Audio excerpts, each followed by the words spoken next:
Hey, Cheries World Podcast. I am one of your hosts, Cherie Johnson, and that is Mr. Courtney Blackman. Today, we've got some guests in the house that are really special to my heart. When I was a little girl, my mother took me to Universal Studios, and there was a group performing.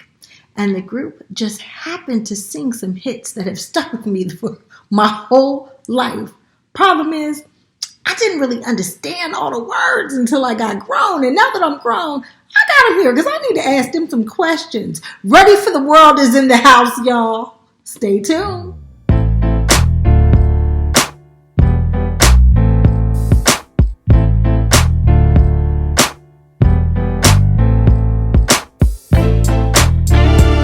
One of my stories was I was really young, too young, probably listening to y'all.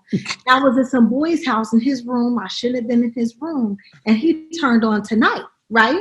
Oh. And I didn't think about it at first because that was my song until all of a sudden I heard, oh,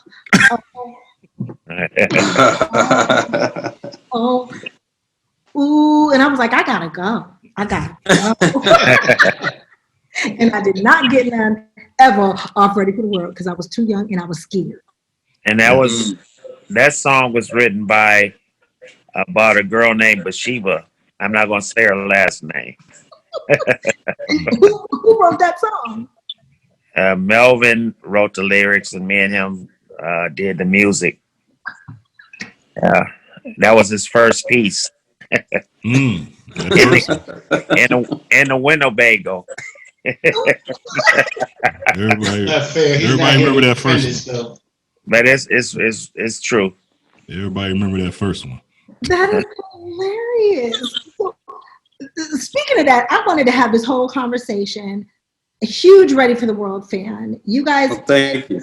No, thank you. Universal Studios. You guys had a concert, and my mama took me to the concert. And after the concert, my mama said, "How you know all the words of them songs?" I was like, "You got me the tape." I did not know what y'all was talking about, but my mom was done with digital display. Okay, it took my mama out. And I was like, what's the problem?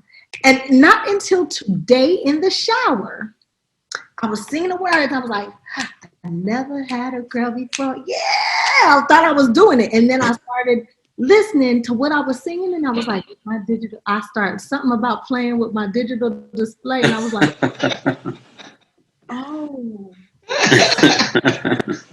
So how old were you guys when you started?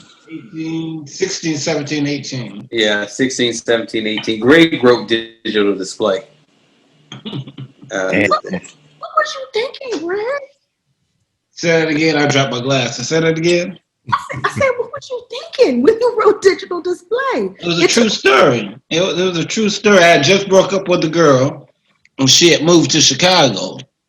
And I got to thinking about, damn, she was a skinny girl. She was a skinny girl. And I was like, damn, I ain't never had a girl with a dang on figure. From here on out, I'm getting me some hips. And that's what I did. But that's where that came from, because I was hurt. She was gone. I was like, shit, she's skinny. I know I can do something better than that. I can get some hips and some other stuff going on. And that's where that came from, honestly. Y'all was kids, so you knew what you were singing. I just had no idea what y'all was singing. Oh, I knew what I was saying. Our attorneys back at the time, they told us that we needed an electronic song. Write an electronic song, something about a computer, because Roger had that song called Computer Love. Yeah. And it was doing real good on the charts, so she wanted us to do something like that, but a computer love song, something kind of freaky like we did, and that's what I came up with. Yeah, I think, Greg, you had that song before we met the Lloyds. Remember you was transferring. I was transferring back and forth. I had it, but it hadn't been done. Yeah. I'm saying I didn't even have lyrics. The idea was already done. Yeah, I didn't have real lyrics for it. Yeah. Mm-hmm. Go ahead. That's what happened. My fault. And I was going to say, Tonight, I think Melvin and I wrote that in the 8th or 9th grade. What? Yeah. She said what? Yeah. Are you kidding me? That's what I'm talking about. No, I'm not. I wish I was, but like I said, it was off his first piece, and Mr. Raleigh had a Winnebago sitting in the backyard that he bought. Camper, an old camper. A camper with a Chrysler engine in it, and it was never used. They probably used it a couple of times, and weeds was growing out of it by the time we got our record deal. Weeds was growing out the top of it. And dandelions and sticker bushes was growing out the top of it because it was just sitting back there. And Melvin used to use that as his bedroom. Yeah, we don't want to know. We don't want to know. Well, he's not here to defend himself, so hey. I'm just telling the story how the song was wrote. Hey, you know what? Y'all been sampled so much by so many like artists in the 90s, 2000s, hell, probably in the 80s too. But do you all have a favorite artist or a favorite song that sampled y'all? I got a story to follow up with that too. Is that a question? Yeah, I got a question. Is that a question? That's a question. Like, do y'all have a favorite song or favorite artist that sampled y'all music? If I had to choose, I'd say Trey Songz's version of Tonight. Yeah, Kanye. That was pretty dope the way they flipped that. Trey Songz and Twista did that, and then the song that what's the comedian's name that the song that sang later? What's his name? Jamie Foxx did. He was singing all the groups and Us, Ready for the World, and he did. With Kanye West, Slow Jam. Yeah, he mentioned Us. Mm-hmm. Yeah, that's right. But I think the biggest one was the Trey Songz and Twista song. Yeah.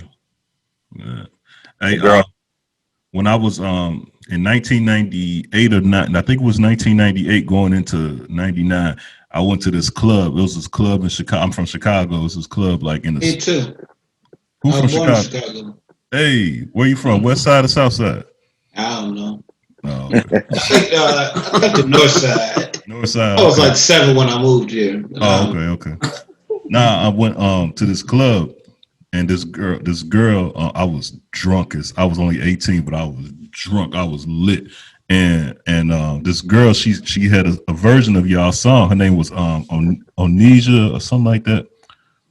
Y'all probably remember, but she made the song anyway. But she made the song, and I was so lit. I kept calling her Missy, and she was not Missy, but she brought me on stage with her, and she kept singing. She actually sang the song, y'all song, to me on the stage. Talking about "Love You Down," "Love You Down," NOJ, NOJ. That's her. Yeah. I met her in Chicago. I was lit, man. It was man. Yeah, but that's one of my favorite. That's one of my favorite remixes of y'all's because of that situation. Okay. I'll tell you what.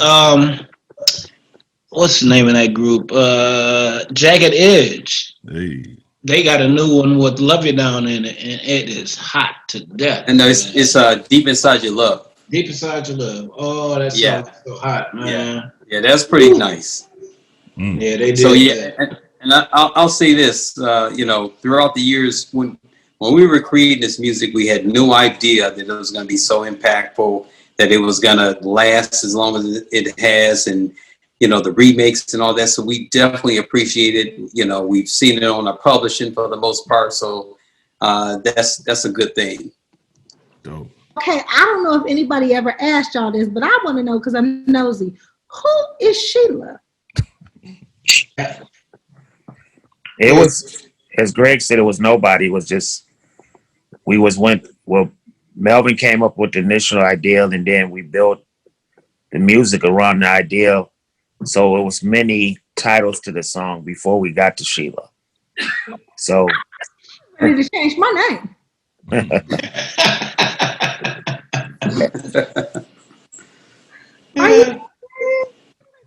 Are you guys all friends? Sort of. How was the group put together, I should ask? I would say Greg and I met in summer school, and I basically was the general manager probably because I was the gypsy of all neighborhoods. I met Greg first because we had mopeds. When mopeds were the thing, he had a Yamaha and I had a Tawny. And then we met again in summer school. And this class was like and somebody told me about Gerald and this guy named Jimmy. What was his name, Gerald? Jimmy Jackson. And he was playing with us for a minute. Yeah. He was a bass player. And I found Gerald and him through somebody telling us about him. And Jimmy got a girl pregnant and ended up quitting. Oh. And then John Eaton told me and Melvin that him and the triplets had a bunch of equipment. And when me and Melvin went over there, they had speakers that was hanging out the cones and all that, all that kind of stuff. And that's how we basically, the final group of Ready for the World came about. But the main writers at first was me, Greg, and Melvin. And then we had to train those guys what to play and what to sing and whatever. And then they were bringing their ideas for background vocals and stuff like that. And that's how it basically happened. We had members was in and out, quitting, or, if they found somebody with a better group, because we really didn't have equipment besides me because I had a job. Melvin didn't even have a guitar. Yeah, no, he didn't have an amp. He had a guitar. He didn't have an amp. He had one string on it. One string on it. He had to wait till he graduated to get his guitar amp. Yeah. He didn't have no amp. I had some pawn shop drums. Yeah. I had a pawn shop keyboard. So how did it happen? Y'all have no equipment. Y'all ain't had no money, no jobs. I had a job. I had a job, and Greg had a job, but my mom would make me put stuff in the layaway. And then when I got to about $100, she would put her money in. Oh. So I basically paid for all my guitars and amps. And Melvin and I paid for the studio time. Then Greg came in third, and the rest of the guys really didn't have money. And that's how this stuff happened. I put $10 in. My $10. Beautiful. And just like that, we had Ready for the World. Yes, sir. Now, I have to ask, I'm doing this documentary on hair. I hit y'all up. Schedules didn't match. Did all y'all just go out and get the Jerry curl, or how did that come about? Y'all styling? Did y'all decide y'all was going to keep your hair the same? Because look, during the documentary, when we start talking about hair, we asked people, who do you think had the best curl? They Ready for the World. We was all trying to look like Ready for the World. Well, let me say this. When we first started, I had waves in my hair at first. So, we would, put the grease and just wave it out, the hair cap every night. And I guess as time progressed, Prince and all that, that little thing came on the scene, and curls kind of just came in. At that time, my mother was a beautician. So she basically, gave us the Jerry curls and kept them up. I came in with the beautician, so I already had a Jerry curl when I came in there. And look at me now. See what it did? Same here, brother. Yeah. I used the Hawaiian silk. Y'all remember Hawaiian silk? Yeah, because I told a girl I ended up marrying this girl though, but I told her I was mixed with Hawaiian, and that's why my hair looked like. The S curl too. Yeah, I had S curl. I had an S curl. Stop it! You had an S curl. My mama put an S curl in my hair. All you gotta do is put water in my hair. But I had a drippy S curl. Wow, I got to see pictures. It didn't last for long. I tore my hair out. Yep. After my escrow, I had a high low, and it was not on purpose. All right, so tell me who got the most action on the road? Gordon. Gordon did. I had the quality. I'm just playing, man. No way. No, I had the quality. No, I'm saying I had the quality. I didn't have the quantity. Quantity would go to Melvin and Gerald. Anyway. Yeah. Then John. Yeah.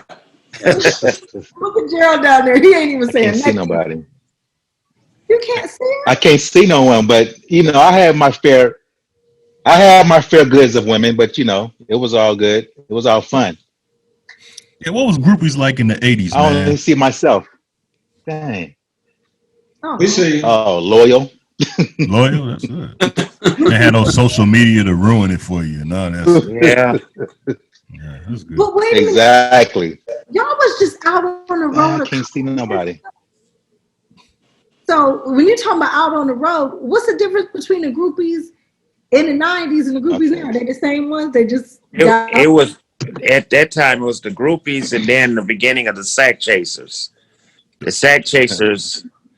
The first time we ran in the sack chasers was in Los Angeles when New Edition had us come to, what was that restaurant? Fridays? No. Friday. Oh, Charlie's or something like that? No, it was Fridays. It was Magic Johnson Fridays, probably. Yeah, it was on Venice Beach or one of them beaches. What was my man that played in? We went in his house and the blinds was blowing. They used to be on with Debbie Allen. It was I don't remember that. My man, y'all know what I'm talking about. The dude that danced with Debbie Allen. What was the show? It was a hit show. Oh, Fame? Oh, Fame. You talking about I Fame? don't remember. Yeah, Fame. Yeah, Fame. And that wherever that place was, that's the first place we ran. They didn't want to talk to no musicians or basketball players. They wanted all the hustlers. And what's my man? He used Soul Train Lou. They asked us to go there. And then another place we ran into them was in DC. They didn't want to talk to they didn't care how famous you were. Your face They wanted the street hustlers. So there's levels to this. Groupies and sack chasers, huh? Yeah. Well, let me ask y'all this. When y'all came to Chicago to perform, y'all bump into any women out there? I want to know if y'all might have bumped into my aunties and something. No, we didn't. I want to know because some of them wild. Talk about groupies. We don't even remember. Look, no, I'm gonna throw a name out there, and I'm not calling him a groupie, but Jan Land. Yes, ultimate groupie. A male. What happened? A male. You gotta turn this off because Tell us your story. Tell us your story. Let me tell you the story of Jan Land. We met Jan. Hold on, Land. let her tell us what happened with her and Jan Land. Oh, okay, go ahead. No, nothing happened with me and Jan Land. I was too young. Nothing happened, but I seen Jan always had a lot of groupies with him. He had women in and out the time. And I used to sit on his mama's porch. And I'd be like, you ain't the girl that just left with Jan 15 minutes ago. Jan hated me when I was a little girl. He used to always tell me to go home because I had a big mouth. Dang. Cock blocking. He loved me now. I used to be like, you ain't the girl Jan just left with. What you doing here in his mama? So you worse than that. I was you little. telling on them. Yeah, I was bad. I was little. Yeah, we had to get rid of your little ass. Last time I talked to Jan, can you hear me? Yeah, we hear you. Yeah. Last time I talked to Jan, he called me, and I guess he was trying to show out he had a girl over his house. And I could tell that he was trying to show out. He's like, what's going on, G-Pops? What's going on? Been a long time. I'm like, yeah. Kind of different. It's kind of weird. Yeah, man. Shit, he said something about girls. And I said, as much booty as you got down here, you shouldn't have to worry about getting some booty when you come to Flint. He was like, man, I got company. I'm about to let you go. He had me on speakerphone. Idiot. That's the last time I talked to Jazz. And I didn't say booty. Right. I already know. He's like, man, I'm about to let you go. I got company. Gerald, go ahead and tell your story. Huh? I was going to say, Gerald was about to tell a story. Yeah. That was Gordon. No, Gordon probably tell his story. I'm saying we met Jan. I met Jan Land at a pageant. Yeah, we played at Hal Jackson's Talented Teens. Oh, yeah. And Gerald would use Jan to take him around LA.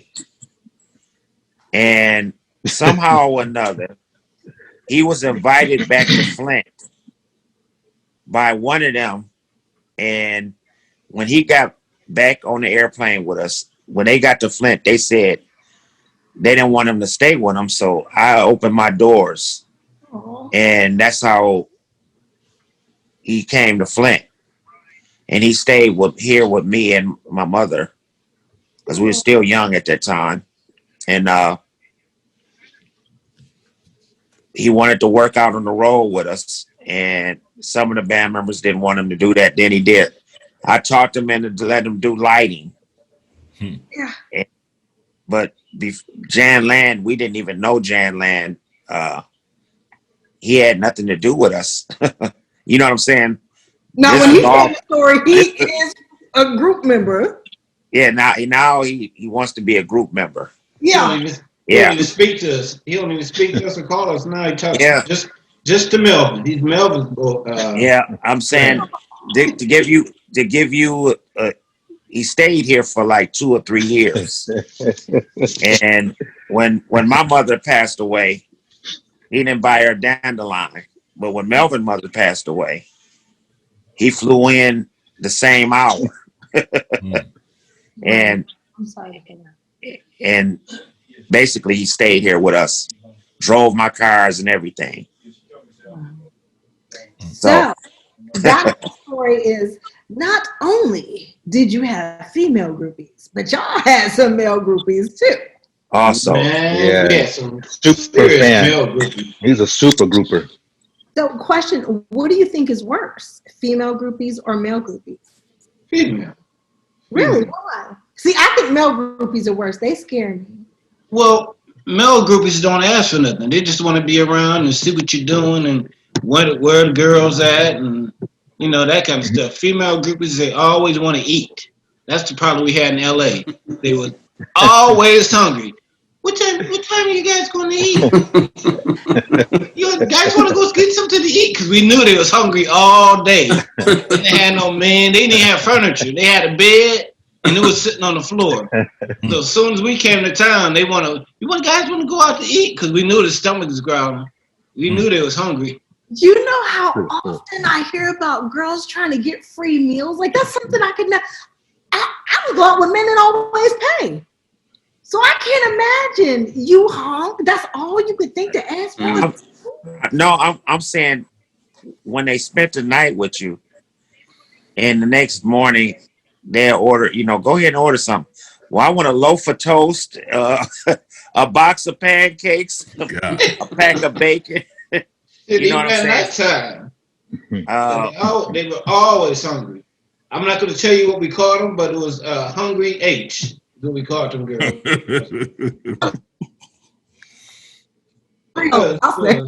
Carlos and Charlie's. I remember we went to Carlos and Charlie's. Yeah, Carlos and Charlie's. That's what it was. That was wasn't that in Hollywood?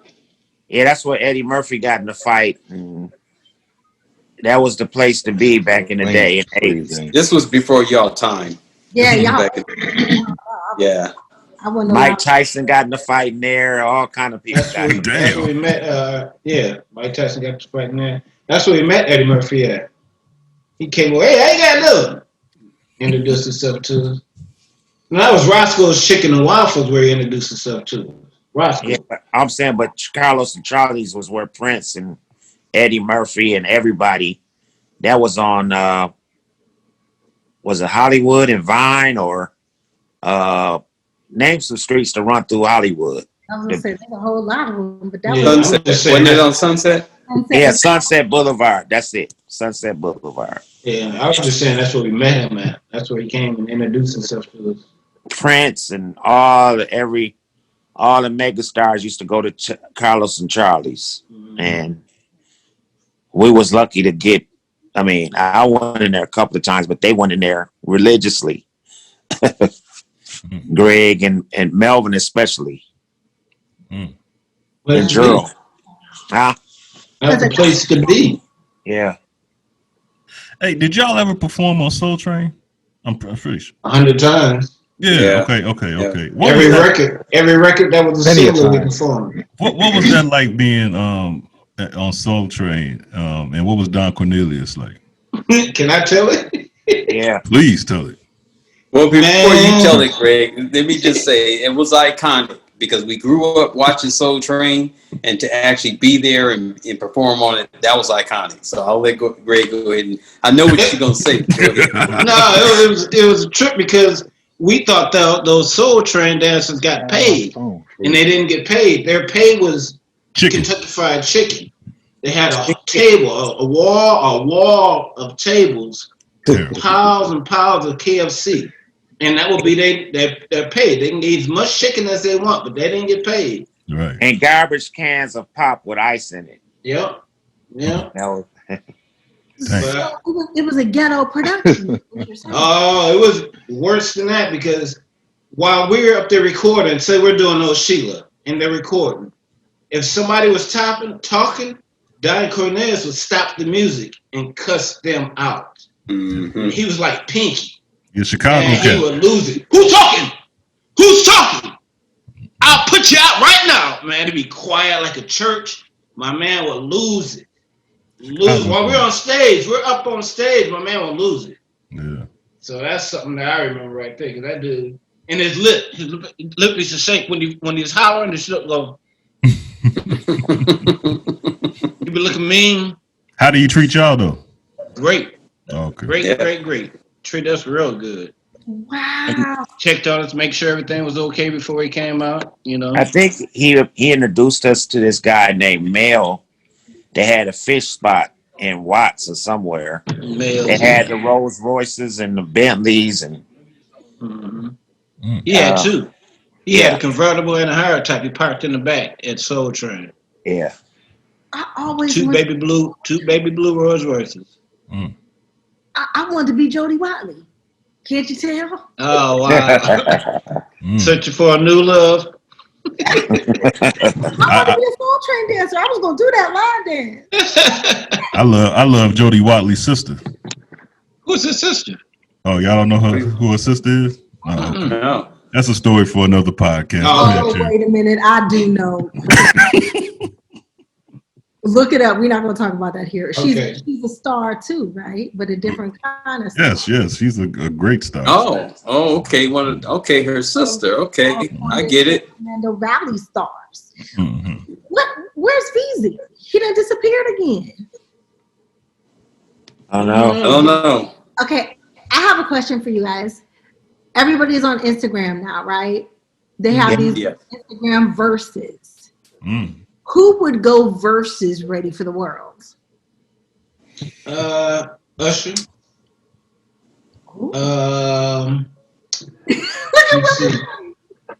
Usher, yeah, definitely Usher, because he's got that deep frog voice.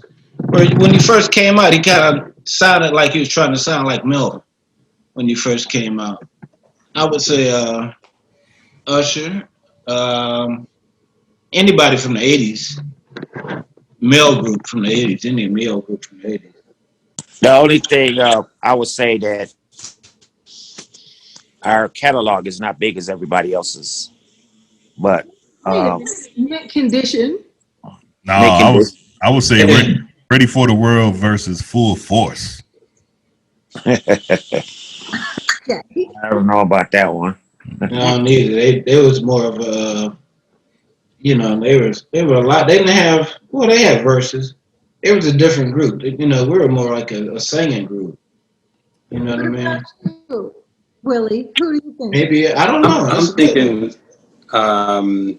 it would be, to flip it a little, Ready for the World versus Climax. Oh, okay. That'll get everybody involved, you know. Yeah.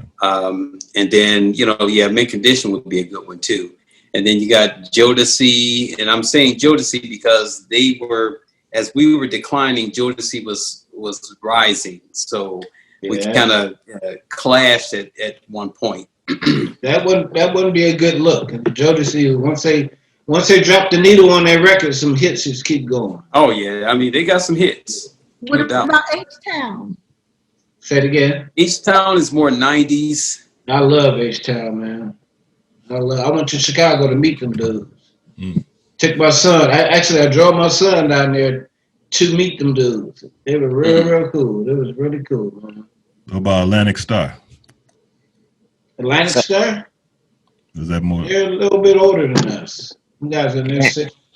And Midnight Star, some of them guys are from Flint. Yeah. Melvin's daddy taught him in school. Really? Yep. Is it Melvin Gentry and I forgot the other guy's name. I forget his name. I know who you're talking about, but I forget his name. I like what you said, Climax, though. I think that would be dope. Yeah, that would be. I'm thinking. Maybe we could say they were a band. That's for sure. They had instruments. They held instruments in their hand, just like that. Yeah.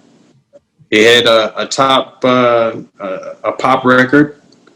They had some R&B records. Mm-hmm. So yeah. What are you guys doing now? That's what we want to know. Say it again, ma'am. I said, what are you, ma'am? I don't want to call you young lady because it show my age. Excuse me, young lady. Hey, ma'am. I said, what are y'all doing now? Well, Gerald and I are continuing on doing new music. We're working with some new artists. Aside from that, through the years, like once the group broke up the first time, because back in the early 90s when Melvin went solo, we kind of just broke up. And so I went back to school, and then I kind of circled back around, and we started a record label with, Gerald and I started a record label with two other guys and put out a couple rap artists. So I've worn the management hat, the record company hat, the artist hat. So throughout the years, we've just been dipping and dapping in music. Gordon and Gray, you all can tell your story. 2019, I was working on a solo record. First time I ever thought I would do a record. I was listening to all the new music, and I love all the new stuff that's out. I mean, all the Young Thug and everybody, all the young dudes, I love that stuff, so I don't care what nobody say. Anyway, 2019, I decided that I was going to put out an album, and everybody, I guess, that knew me expected to come out with an R&B record. Well, it was a rap record. The entire record was a rap record. Oh. You can look it up. It's the name is Mickey Deep End, Mickey Deep End, like the pool.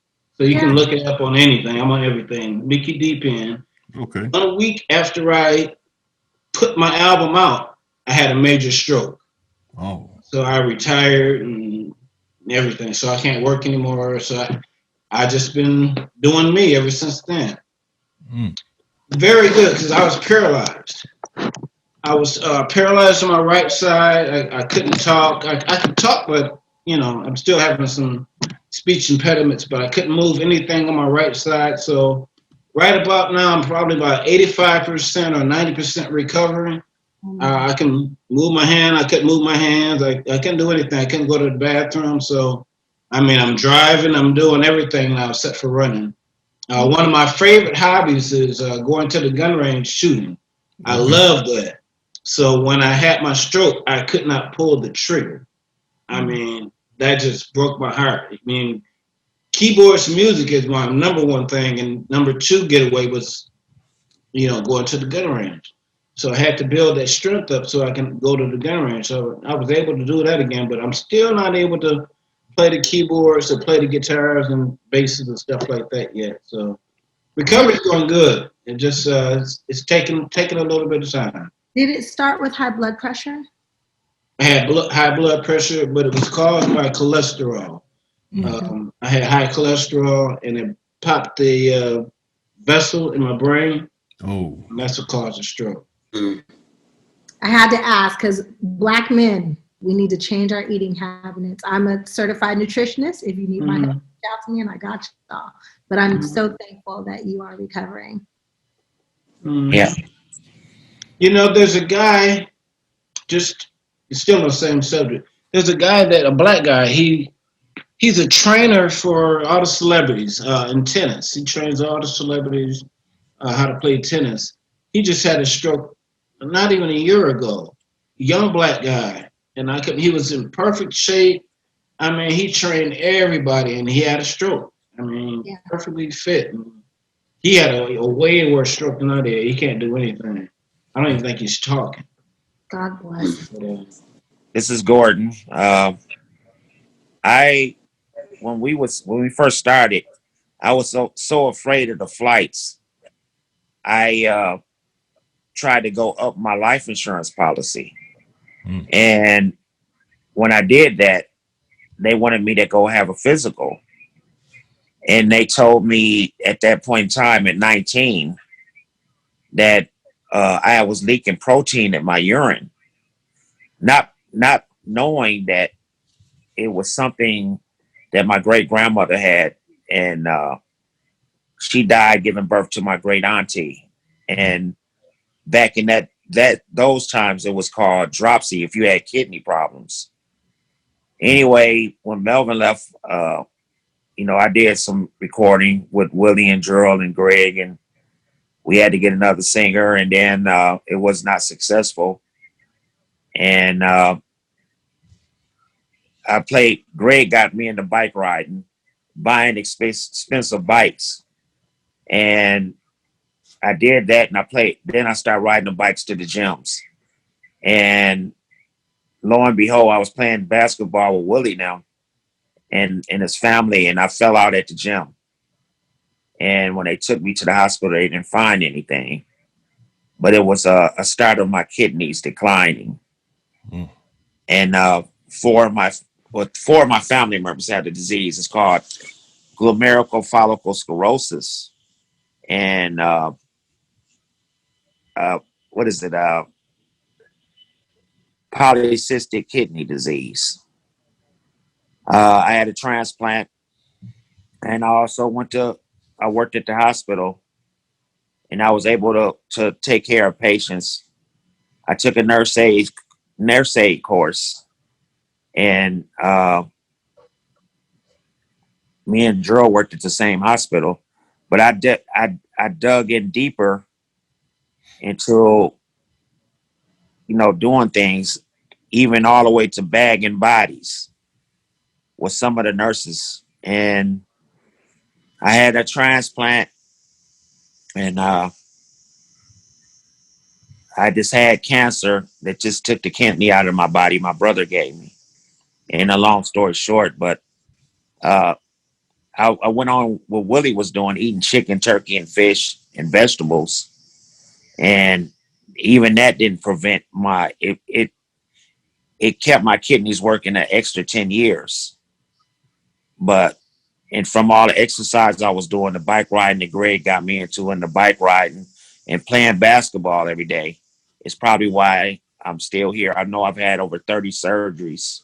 Wow. And the last surgery I had was April 21st, when they removed the cancer out of my body. And a couple of our friends we grew up with, Adrian is a nurse. He was in a dance group called the Electricians. He's my nurse. And Jonathan Mateen, he was a Muslim with Willie, and he's a nurse, and he also had a transplant. But Adrian and him they used to tell me the ins and outs of the transplant and how the transplant medicine can give you cancer. My cousin, Bryant, remember I said 4 of us had kidney disease. He succumbed to cancer because the rejection medicine gives you cancer. To me, I think that when they okay these meds and different things, they okay it on white people. And I'm not saying that to be prejudiced, but they don't test on us. Yeah, they don't test on us. And I believe a lot of for me working, the last story I'm gonna tell, for me working at the hospital, and 2 African nurses hired in. And one was from the west side of Africa, and one was from the east side of Africa. And when you ask them questions, they get so uptight. And I was just asking them, I said, in Africa, do y'all have sugar and salt? And do you all use lorries, and do you have sugar and stuff like that? They said no. And I said, and the only reason I asked that question because me and Greg also got in the fish tanks. And Greg can attest to this. When you have different fish from all over the world, you can't feed them all the same things. And that's the reason I asked them that question about our African history and our diet. Mm-hmm. They don't drink regular milk. They drink goat's milk. They don't use salt and stuff, and they don't eat sugar. Mm-hmm. So I believe our sicknesses and the diabetes and all the stuff that's tied into our systems is because we're eating a European diet. Absolutely. Mm. Absolutely. Yeah. Black people, I've said it over and over and over again, we're supposed to eat of the earth. That's right. That's right. And I know in Africa, they probably killed the food and ate it right then because it's so hot. Mm. So they didn't preserve nothing as the Europeans did with salt. And, you know. That's why most of us are lactose intolerant. We're not supposed to be drinking milk. Absolutely. Mm-hmm. That's my story, but you know, I would suggest it all during this interview. All of us men must go to the doctor. I know another thing I've learned that from being in the hospital, our life expectancy is 62 years old. And I try to explain this to my sister, her friends, and they still think there's men out here. Besides the violence that's been taking a lot of us away, now it's the health issues. Yeah. A lot of my friends got brain tumors. Like our mutual friend, Eric Turner, I haven't talked to him. I just talked to him and he had 3 heart attacks and he wasn't a drinker or a smoker. And you know what I'm saying? So I would suggest all men go to the doctor, get your blood work, and run in there like the women run. Real talk. Because you know us men, especially if you got a woman, I used to be a victim of this. I'd be like, you good? If she say she good, I'd be like, all right, I'm good then. But it don't work like that, you know. Yeah. We tend to, everybody. Again, this diet that we're on, this European diet, it's devoid of the biodegradables. You know, we go walk into a grocery store and in the center of the store, there's foods or so-called foods packed with different preservatives and all sorts of things that, preserve shelf life as a part. So you can't sit it on your countertop and within a matter of days, it's dissolved or it's in some other form, then you shouldn't be putting it in your body. It's as simple as that with me. That's gospel. He preaching. Ready for the world. Where can your fans find you now? Are you guys on Instagram? Yes, we're on Instagram at Ready for the World Official. On Twitter, Facebook at RFTW Music. So everything else is at RFTW Music. On Instagram at Ready for the World Official. You guys, thank you so much for being here. I've been trying to get y'all forever. Such an honor for me to be able to, meet the people. That's why I love them. One more thing. We put out a single about 2 years ago. We put out a song called "So Much Life," It's without Melvin. It's a new guy from Atlanta. Ray Lavender was his name. He's singing on this song. So if you guys get a chance, check out So Much Life. You can check it out on YouTube or anything. But it's a great song. We got to number 27 with that song in the summer of 19. Okay. 18. Yep. And Ray Lavender, I think he was signed to Akon. Yeah. And he had the song called "My Girl Has a Girlfriend." Yeah. Man. And even on stage, I mean, he had girls sucking his titties on stage. So on stage. Wait a minute.